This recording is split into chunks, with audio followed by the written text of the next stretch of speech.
Hello, everybody. Hello, hello. Hi, Kay. Kay has joined us.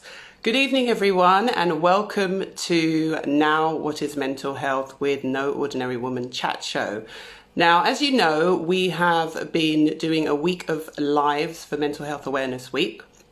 And tonight I am delighted to be joined by Kay Lawrence, who is a psychotherapist, and she is also a counsellor with over 20 years experience. So we've been having conversations with people who have had their own struggles with mental health. And it's hugely important that we actually speak to some professionals in the field. And Kay is one of those professionals. So I'm delighted to be joined by Kay. Hello, everyone. I'll just wait for a few more people to join us and I will add Kay. Just bear with me while I try and add Kay.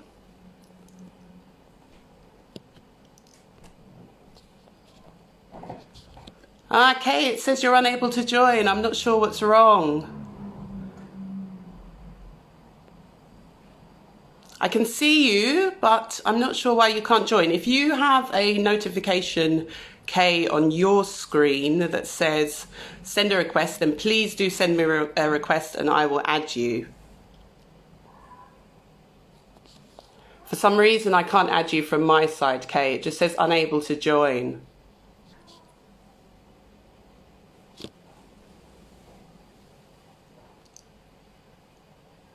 So, Kay, let me know. Send me a sign, Kay, if you can see a symbol that says request to join the live, then please do join. In the meantime, I'm just going to pin what we are going to be discussing tonight. Don't worry, Kay, we'll get you on. So I'm just going to pin what our discussion is going to be. So as I said, all this week, Kaz and I have been talking to people who have had their own challenges with mental health. And yesterday, Kaz spoke to an amazing lady, Yvette Redmond, who very tragically lost her daughter to mental health. She is so brave. She was able to share her story and really speak about the challenges that she faced in trying to get her daughter help. And trying to break through the barriers that are presented by the current way that the NHS is set up, and the struggles that she faced in really trying to help her daughter. And as I said, tragically, she lost her daughter, but she has a really powerful message to share in trying to help others who maybe have loved ones or friends who are going through mental health issues, to try and get them support. Okay, Kay, I'm going to try and add you again. I can see you, Kay. Yay! To be joining me any minute now. Hey, Chantel, I see you. Hi, Yvette. Hey, sorry about that. That's okay. How are you doing? I'm doing well, thank you. How are you guys? Good. I'm very well, thank you. Yeah, the weather's been beautiful. So, I'm giving thanks for that, really. Of course, we're all kind of locked down and, staying alert and most of the time staying at home. But with this beautiful weather, if we can get out and try and enjoy some of it, then it's great. And I was able to go for a brief walk earlier. So how about yourself? How are you doing?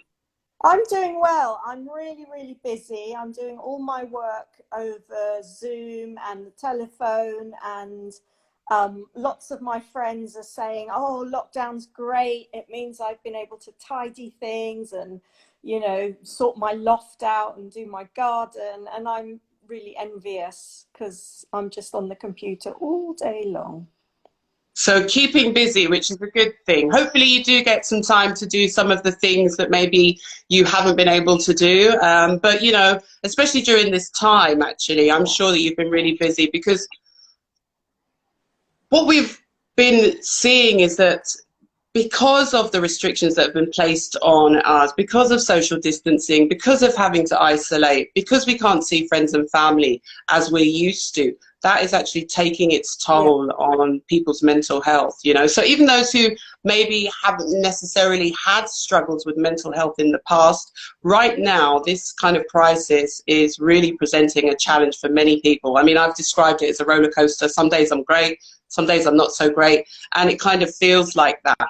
But we're going to talk about kind of what you do, and we're also going to talk about the tips and advice that you can offer to those who might be struggling, where they can get help, or indeed for those who have loved ones that they are concerned about, and they want to get help for those people as well. So Kate, tell us a bit about yourself. Tell us a bit about what you do.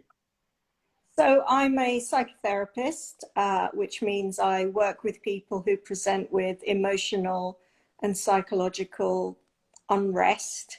Perhaps something has happened in their life recently that reminds them of things from the past, or perhaps they're presenting with a complex trauma. So I would work with someone one-to-one to help them on the path of recovery. But I'm also a clinical supervisor, which means I look after other counsellors as well and help them with their caseload. But my special interest really is in helping charities to have access to counselling services. And you've been doing this for over 20 years, right? That's right. And you spoke about kind of working in the charity sector, but you also work in the private sector as well. And if I understand correctly, you also have a charity of your own, right? That's right, yeah. It's a community interest project. That's right. It's and you're in Leicester Square, and it's the idea is that we will outreach to the homeless and the marginalised in that area. That's, you know, that's absolutely phenomenal. I mean, it's so needed, not just at this time. Thankfully, the conversation is becoming more and more normalized around mental health, and that's really what we want to do. We want to raise awareness, we want to remove the stigma, we want to debunk the myths, and we want to make people feel comfortable in talking about not feeling comfortable. That's really the place that we want to get to. There is no shame in not feeling okay. There is so much help out there with people like yourself who are able to provide support, advice, and signpost people into you know, in the right direction. You're a great supporter of Now Chat Show, and you know, we had you on last year where you actually came onto our live event and you were on the panel and you gave some great insight and great advice. And I know that you're a good friend of, you know, Kaz's, and you've provided support to Kaz. Kaz has been very open and honest with her own struggles, and you've been able to provide support to her in that field. So I thank you for that, because, you know, as I said, there are so many people out there at the moment who struggle, and a lot of people struggle in silence. And the key is that they don't have to, you know, they don't have to struggle alone. There is help out there, and there is a way out. Completely. Yeah. So tell us a bit about the kind of stuff you've been doing right now. You say you've been doing lots of Zooms and lots of one-to-ones. Tell us kind of, now that you're not able to have the face-to-face, what kind of support have you been providing to people? Well, there's a lot of one-to-one sort of counselling for people who are feeling quite isolated, who perhaps have lost family or friends, who are working in the care sector, the NHS. You know, people are really reaching out, and I'm so pleased that they are, because there's nothing worse than suffering on your own. That's right. It's pretty lonely anyway, but to be lonely and suffering, that's tough. So people with anxiety, people with worries about what's going on right now, people who can't really see a future, because it's hard to see beyond lockdown.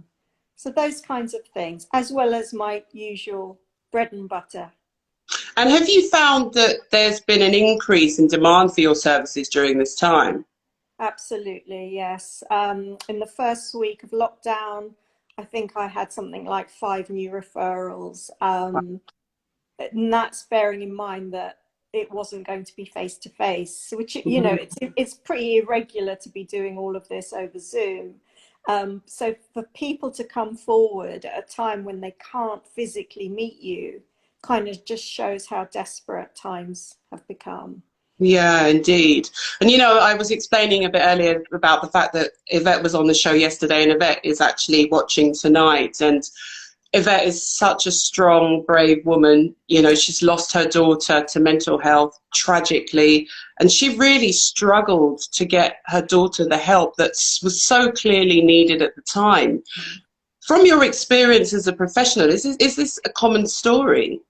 It is, and in fact, it's that very story that got me interested in designing and delivering counselling services for people who would not ordinarily have access to them.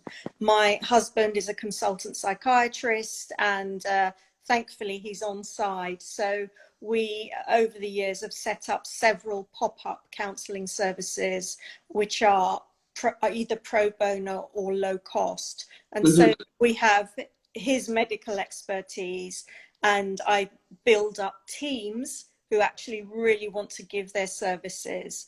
I think the biggest service we built was 40 volunteer counsellors who over several years helped up to 1,000 people. So yes, it is hard to access services. And why is that, Kay? Why do you think that is?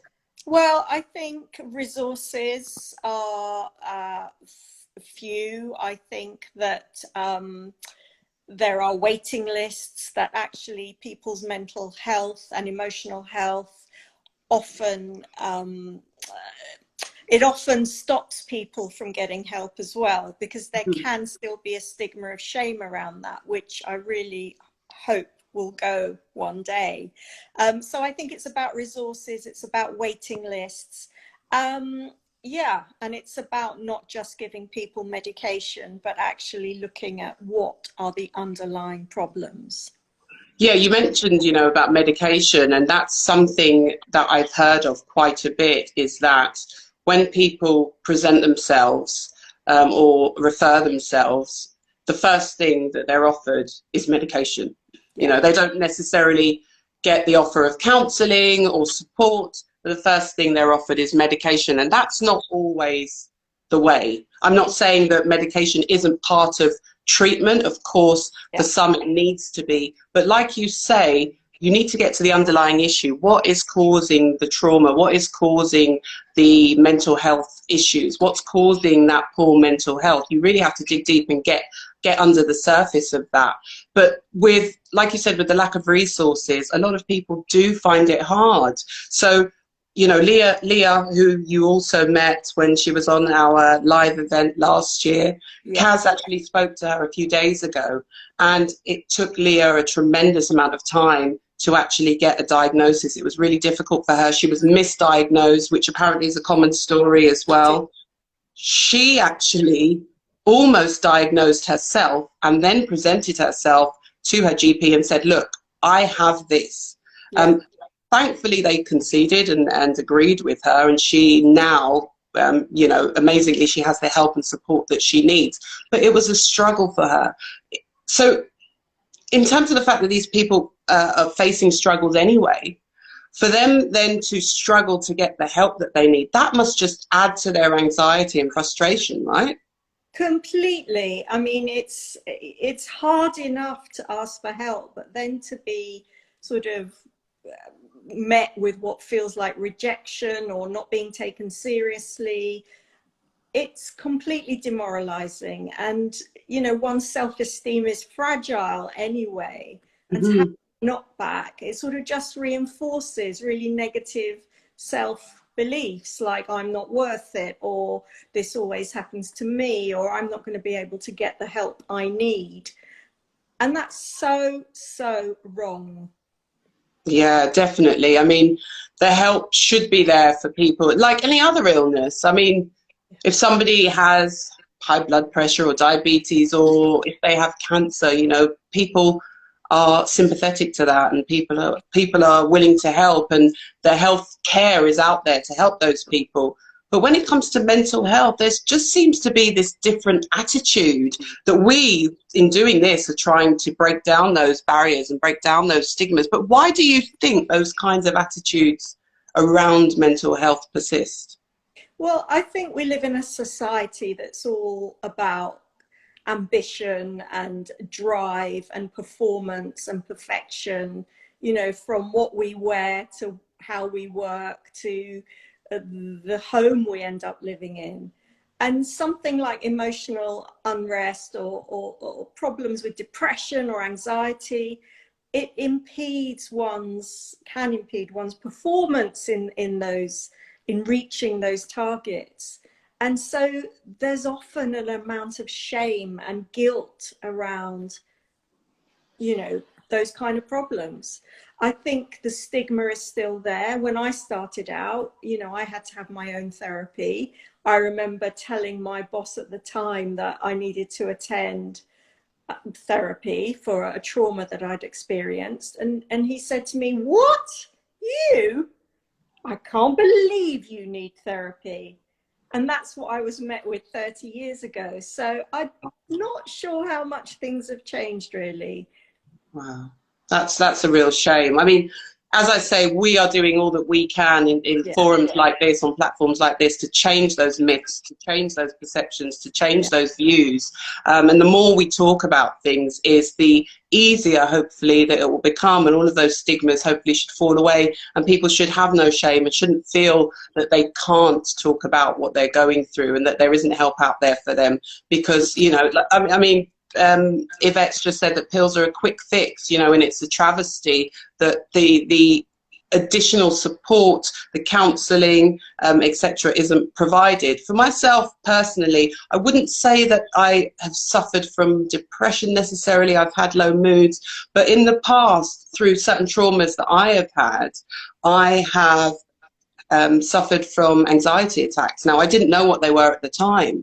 You know, it's the classic, your heart is racing, you literally feel like you're going to die, you can't catch your breath.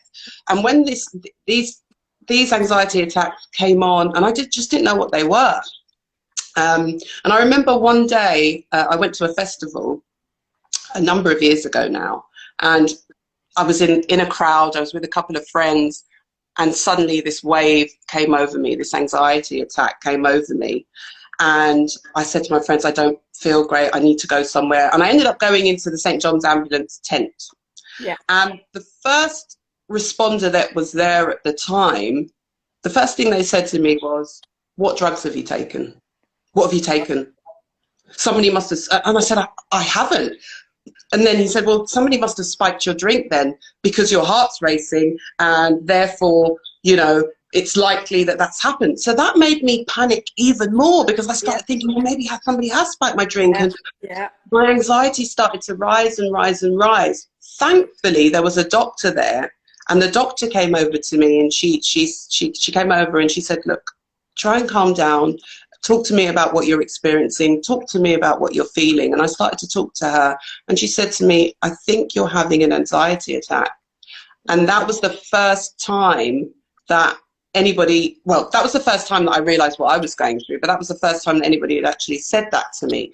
Now, thankfully, since then, I have, totally unrelated, but I went through a course of CBT, of cognitive behavioral therapy. I had a road traffic accident, and as part of the recovery for that, that was what was prescribed to me. But that was brilliant. I think I had about 10 sessions, and that really unlocked everything that I was feeling. It wasn't just about the road traffic accident I had. It unlocked all of these things that I was feeling and really unpicked them. And we really focused on mindfulness. And I can safely say now, I mean, we're going back almost, I would say almost 10 years now, I haven't had an anxiety attack since. And I have, whereas before, my thoughts used to race and I would feel overwhelmed by certain things, I'm able to really balance out my thoughts, you know, and deal with them a different way. And I genuinely know that that's because of that course of CBT that I had. Yeah.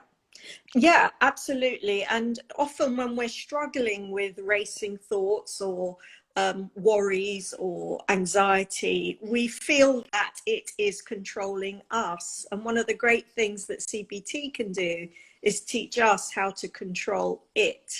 And that power exchange is a lovely place to be once the tables turn.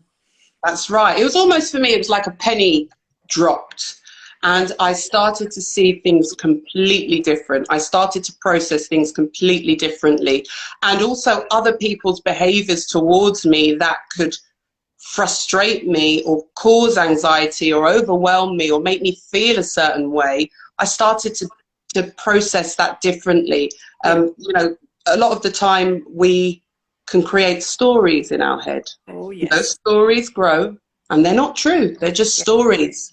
And I was able to, through CBT, dismantle those stories and really see things for what they are and see, for example, certain behaviors. At the time I had an issue with a boss, a manager that I had, and I'd say, why is she doing this to me? Why is her behavior like this to me? Why is this? Why is that? And my the therapist, the CBT therapist at the time, he said to me, how do you know it's about you? What makes you think her behavior is about you? How do you know she's not going through some terrible time at home?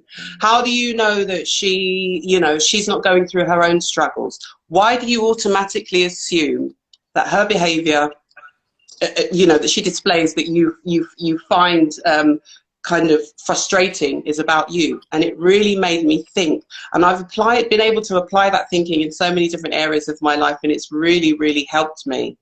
Yes, absolutely. And, we think often that everything is about us.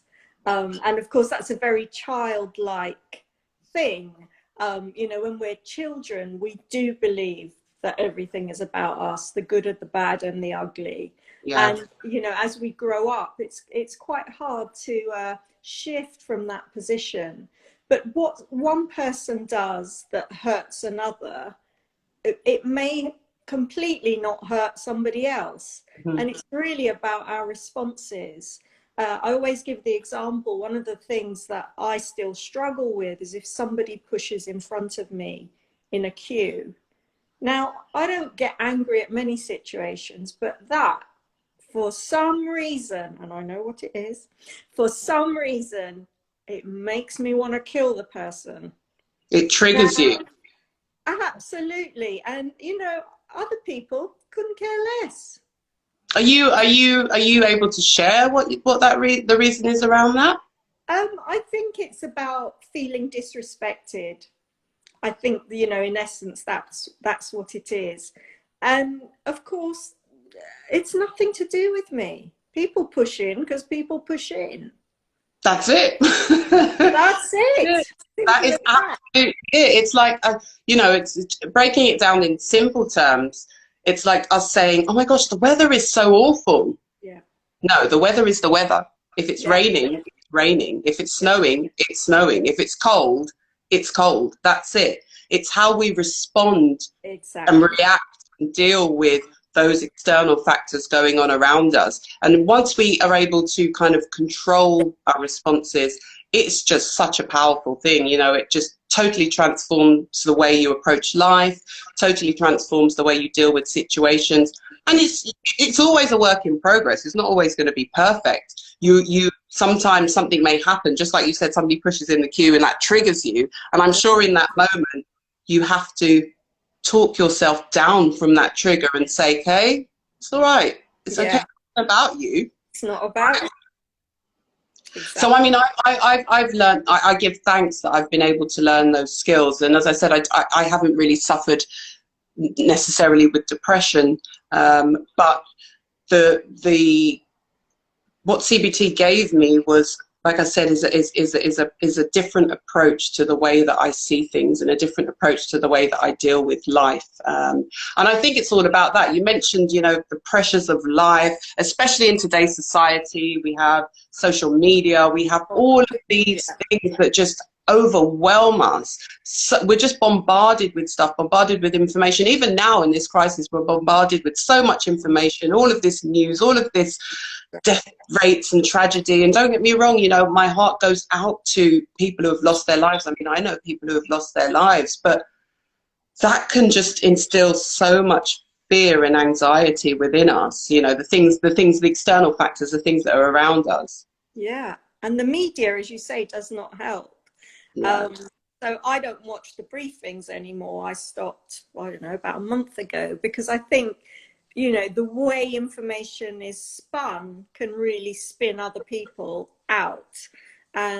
Yeah, I just, yeah. That is so true. And you know, Yonkel, who's watching now, she just said, she was just saying that the same thing, that it's a lot of information. Like yourself, Kate, I've stopped watching the briefings, because whether I watch the briefing or not, it's not going to change my situation today. No.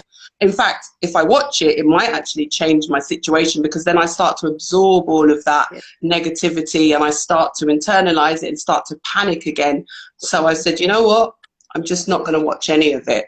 And it's funny, I was speaking to a friend of mine earlier, and when this situation unfolded, just as it was unfolding, she went to Ireland. Her mum lived here for a while, and her mum's moved back to Ireland now, and she went and joined her mum in Ireland, and she's still there.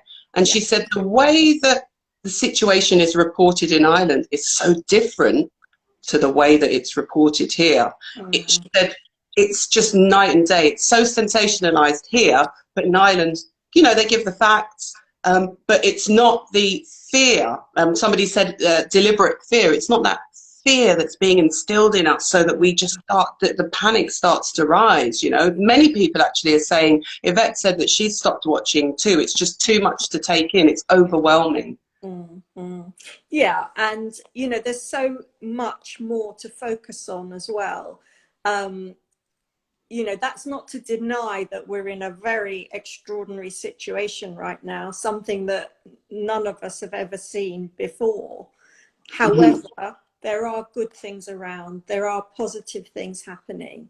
You know, each day we wake up, we're alive. Wow, isn't that incredible? You know, there's so much good. And if we can also at least bring some of that into the picture looks a bit nicer. It does. You're so right. Yeah, and it's not about denying the truth or, you know, telling yourself stories, but it's a jigsaw puzzle, isn't it? And if we're just going to concentrate on those few pieces, well, of course, that's not very nice. It's not the full picture. You're not going to see the full picture, and you're just going to see the bit that's amplified and the bit that, you know, is most sensationalized. So you're absolutely right. There's so much to be grateful for. There's so much that, just like you said, we wake up each day and we're here, and just giving gratitude for that. The sun has been shining beautifully, giving gratitude for that. You know, nature has been able to thrive because there's so much less pollution, and there's so much less traffic on the road. And so appreciating that, and hearing the bird song, we've spoken about that this week, and it's just really appreciating those small things that actually have a big impact on the way that we view the world and our situation. Completely. And one of the things I encourage people to do is to keep something that I call sort of an attitude of gratitude, a list, literally, however many things they want to put on, whether it's thank you that I woke up today, or I'm grateful because I watched a lovely thing on Instagram, or whatever it is, no matter how big or small. I think it's so important, because, you know, fear and negativity, they're like really fertile soil. And each time we put another seed into fear, we're growing another root, another tree. And, you know, we can plant some good seeds in as well. And So true. And have some good fruit. That's it. And you know, benefit from that, those fruit, those positive things that are around us. Kaz said, be in the now. That's so important as well. A lot of the time we are worried about things down the line that may not even happen, and that we cannot control. I think that is a big thing, is, you know, is accepting the things we can't control, and just saying, it's out of my control. If I worry about it, is it going to change it? No. So what is the point, really? You know, you're wasting and expending unnecessary energy, right? Yeah, completely. And this is why I love the Serenity Prayer. Do you guys ever use that? I know the Serenity Prayer, yeah. And it's just so good. You know, God, grant me the serenity to accept the things I cannot change, the courage to change the things I can, And the wisdom to know the Know the difference. difference. Yeah, that's right. That prayer was on the wall when I was growing up, and you know, it's something that really I always try and remind myself of. We can get so carried away on the train of worry, heading towards this almighty crash, and if we just slow it down and say, well, do I have any control over it? No, I don't. Therefore, it's out of my hands. You know, and really accepting that. So that it's reminding ourselves of those things that's really important. But I think one thing I want to ask you is, Sure. from a professional's point of view, and this is just for my own understanding as well, for people who do present with mental health issues, poor mental health, Yeah. is it always linked to some kind of trauma? Is it genetic? Where do these issues come from? Well, we can be predisposed. So it may be that we have familial illnesses like anything, you know, like cancer or diabetes or high blood pressure. You know, those things do run in families because they are familial. So for instance, with me, I've got a very heavy familial history of depression. So my great grandmother was depressed, my grandfather was depressed, my mother and her sister were depressed, and my brother and I suffer from depression at times. However, I have two other siblings that don't. So I think there are certain illnesses that do run in families. Trauma tends to complex trauma tends to be a collection of different traumas that have kind of built up one on top of the other, and then there will be an unraveling of that first ever trauma on which the others have kind of hooked onto. There's the biochemistry of the brain, you know, when we depleted of various neurotransmitters, and you know, we're depleted, and therefore we need to start taking something to help us with those. Poor sleep can really drive people to despair.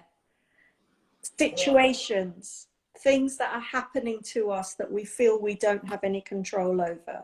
These are all the things that can impact how we feel, our well-being, and how we face life. That's right. Yeah, that's just really hit a spot, because we're humans and we're flawed, and therefore within our upbringing, nobody's upbringing is perfect. Some people may have benefited from you know, better parenting than others, but undoubtedly somewhere along the line we will have faced some kind of trauma, and most of the time a lot of us bury those traumas. We don't deal with them. We think we've dealt with them, but they're just buried. They're like a little volcano waiting to erupt, you know. And there may be just something that triggers that eruption, and then it kind of becomes out of control. I mean, I've seen it happen with people, close people that I know. A close friend of mine, her mum developed psychosis in the last 5 years. Never had any mental health issues. Suddenly she's developed psychosis. She believes that people are out to get her, people want to kill her, people are following her. Thankfully, she's been able to get some help with a combination of medication and counselling, and her daughter's really pushed to get that help for her.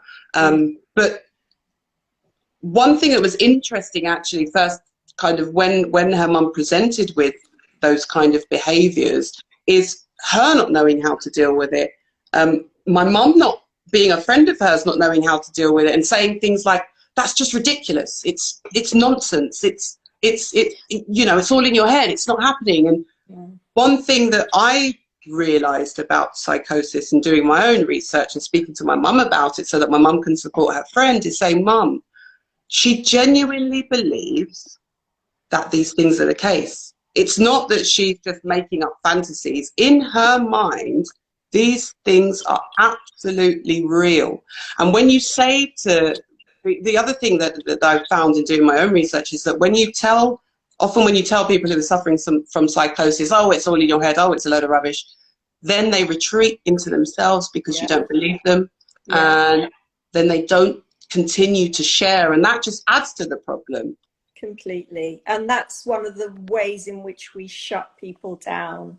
When, you know, and this is why education around mental health is really important, because if a friend says to a friend, oh, I'm feeling really low, and you know, sometimes I get really high, and sometimes I just get desperately low, and a friend kind of just says, oh, don't worry about it, that happens to everyone.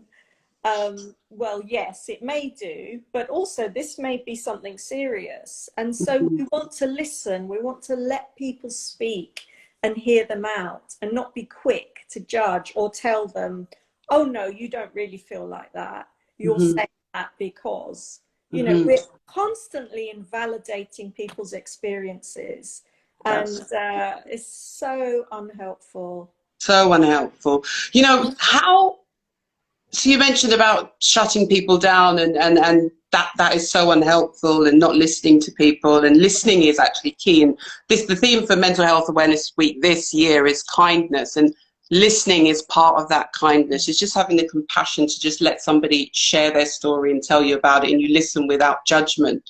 But then there may be people out there who have friends, who have family members that they are concerned about, they think something's not quite right, or there may be people out there who are starting to feel within themselves that something isn't quite right.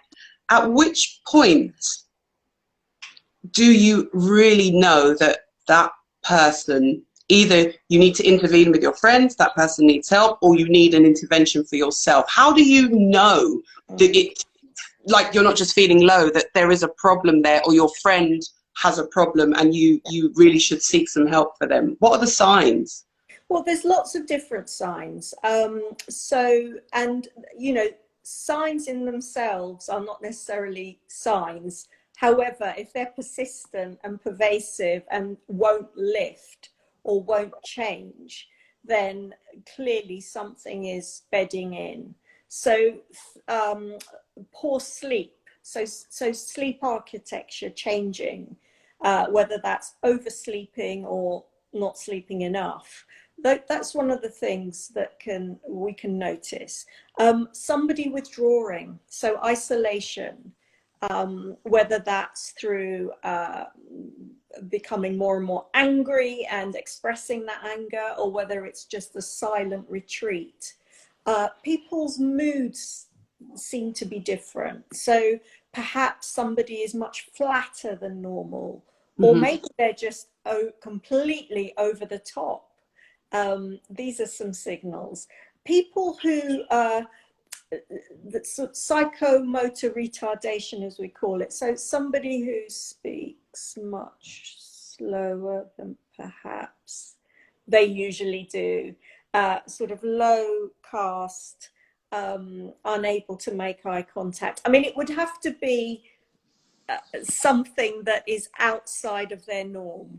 Right, that's really interesting. I never considered that, actually, but that's interesting that you should say that, because now thinking about it, there may have been, you know, some people that I've interacted with who maybe thought, you know, something maybe is amiss and something's not quite right, and they do speak much more slowly.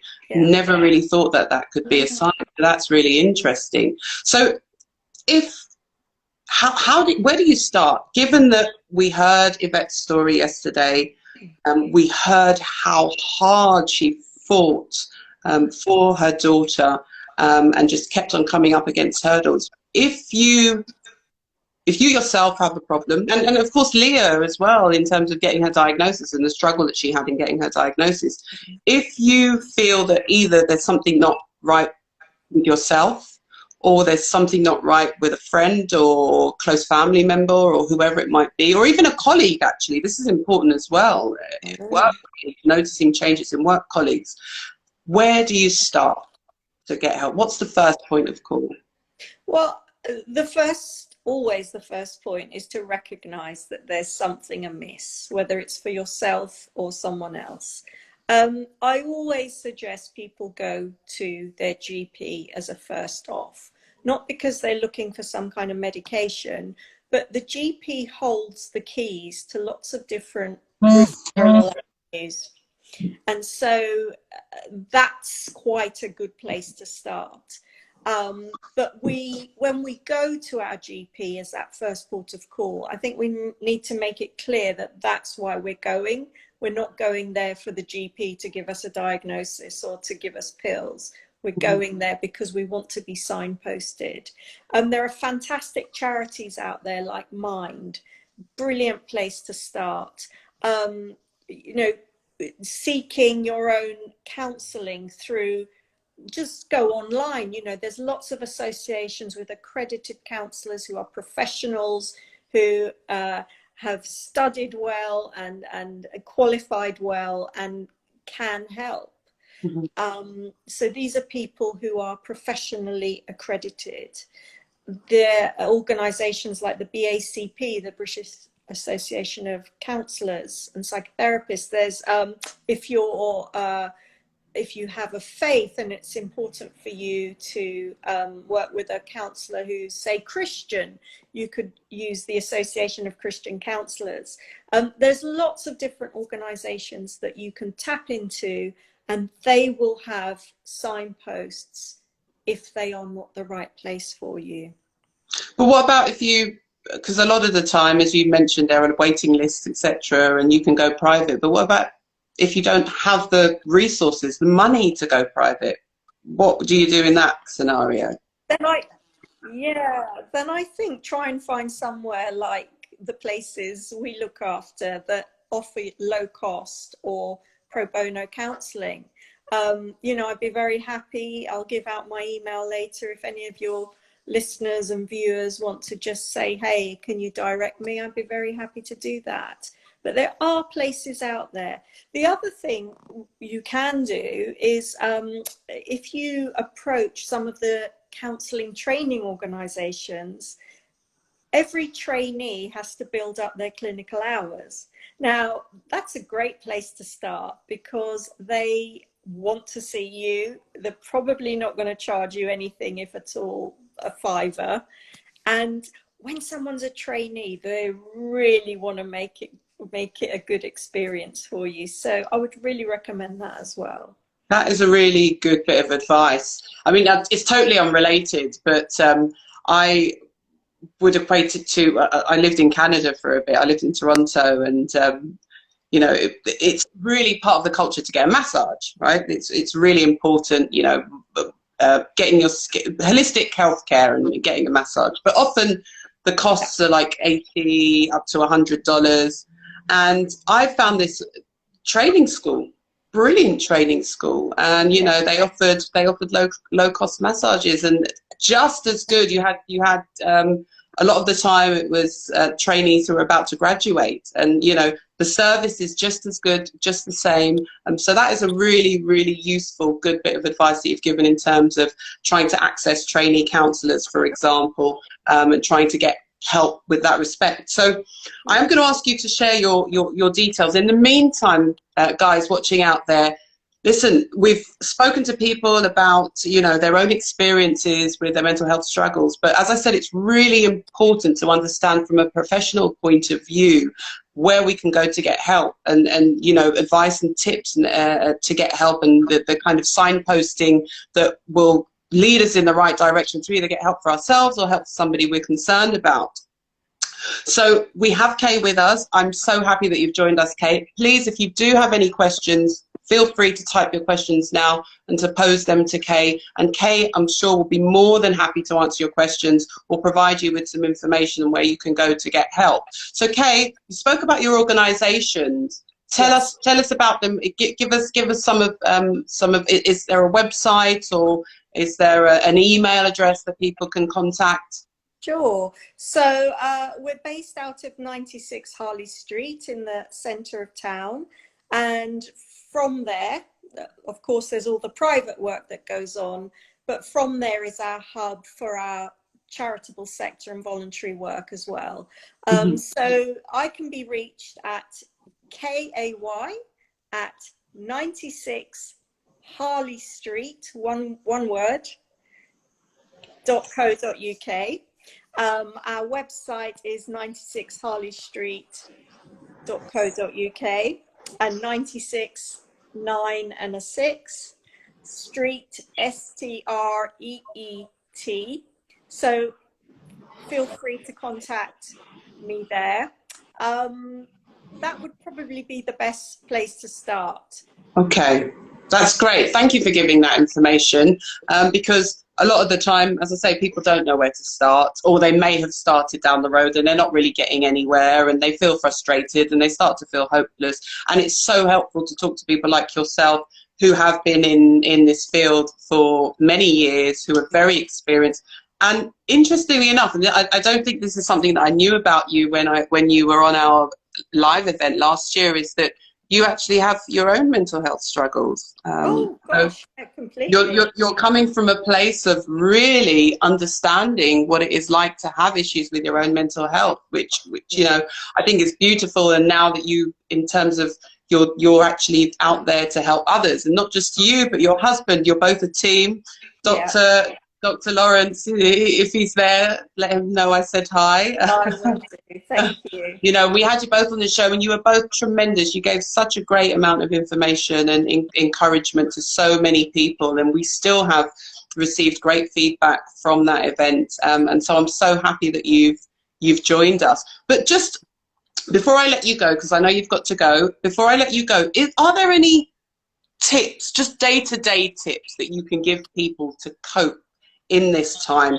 As I say, a lot of us our mental health is being challenged. Even if we don't generally struggle with mental health, our mental health is being challenged. We're in the strangest time in most of our lives. It's just bizarre, and it's unsettled so many of us. So could you give us maybe 3 or 4 tips about how we can cope?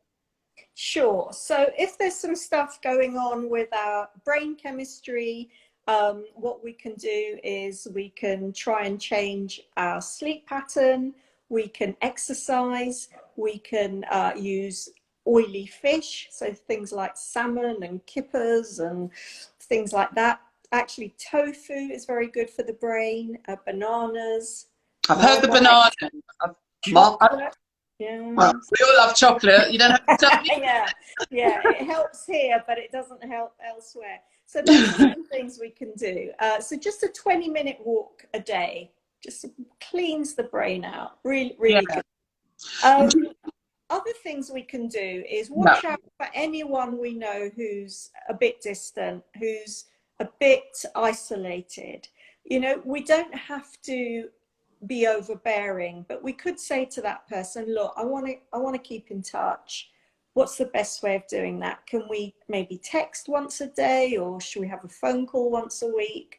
So we're reaching out. We don't want to leave anybody to just be completely isolated. Mm-hmm. So that's really important. And just to wherever possible, use things like Zoom and Skype and, you know, Instagram to have your group meetings, your group meets, your chats. Have a coffee over Zoom with someone.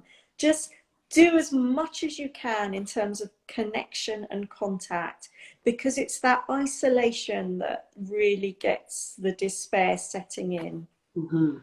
Okay, thank you so much. They've been, you know, such wonderful tips, simple things that we can all apply. Guys, you heard, you know, Kay said you can go for a walk for 20 minutes. One of the things I find that really helps me actually, Kay, is when I go for a walk, I try and take a different route. Nice. Because, but I just find that my mind opens up if I take a route that I wouldn't necessarily take usually. Because when you, just like driving, when you drive your regular route, you kind of go into robot mode and you're not really taking things in and you're not really present. But I find that if I maybe walk a different route through some back streets I've never really walked before, it just changes my perspective completely. Diet, definitely, guys. So Kay mentioned a few things: oily fish, bananas. I've heard about the bananas one, didn't know about oily fish. I love both. Of course, chocolate. Who doesn't love chocolate? Amazing. So those are really, really helpful tips. And also just keeping an eye on each other, really keeping an eye on each other and observing other people's behaviours, being observant of your own behaviour, of course, but observing others' behaviours. And if you have any concerns, to reach out to somebody, because, you know, like you said, Kate, isolation is one of the big things that really impacts people, you know, and when people feel alone, that's when despair sets in. So if we can all reach out and connect to one another, just like we've done tonight, and with all of you out there, it all helps. Okay, thank you so much for joining me. It's always a pleasure talking to you. Kay has given you all of her information, but this chat will be posted on IGTV, our IGTV channel, on Now Chat Show. So if you've missed it, or there's any bits that you want to catch up on, or you want to see Kay's email information, or where you can find Kay, then you'll be able to find it on that. So Kay, thank you very much. My pleasure. You know, I'm sure we'll be in touch again very soon. But just have a wonderful evening, and take care of yourself. And yeah, stay blessed. Thank you very much. Bye for now. Bye. Bye. Bye-bye.